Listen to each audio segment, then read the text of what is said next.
In this video, you'll learn how to withdraw USDT TRC20 from Trust Wallet. This process will guide you through each step required to successfully complete your withdrawal. Begin by opening your preferred web browser. Navigate to the Google search engine by typing in the URL or selecting the Google icon from your bookmarks. Once the Google homepage appears, you have successfully arrived at the right starting point. Next, locate the Trust Wallet extension. This can typically be found in the browser's toolbar, represented by the Trust Wallet logo.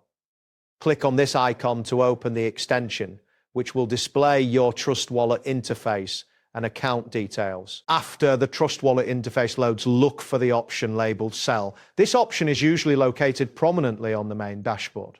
By clicking on Sell, you initiate the process of withdrawing your USDT. Following this, you will need to select Choose a Crypto. This button is typically adjacent to the Sell option.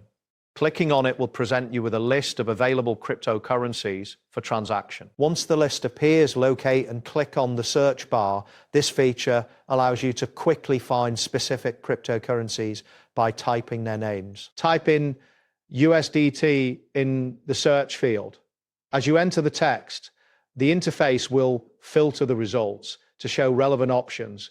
This step is essential for narrowing down your choices. After typing USDT, browse through the results to find the specific USDT option you wish to select.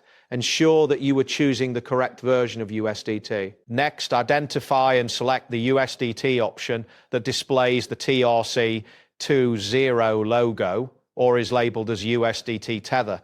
This ensures that you are withdrawing the correct token type, which is vital for successful transactions. Now, enter the amount of USDT you wish to withdraw. Be mindful of your current balance and any minimum withdrawal limits that may apply. Accurate input is crucial to avoid errors. Once you have entered the desired amount, click on the Continue button to proceed with the withdrawal process. This action will typically lead you to a confirmation screen where you can review your transaction details. It's important to check your internet connection and ensure that it is stable, as slow internet speeds may affect the withdrawal process. Additionally, verify that you have sufficient storage in your Trust Wallet to accommodate this transaction. That wraps up today's guide. Thanks for watching and catch you in the next tutorial.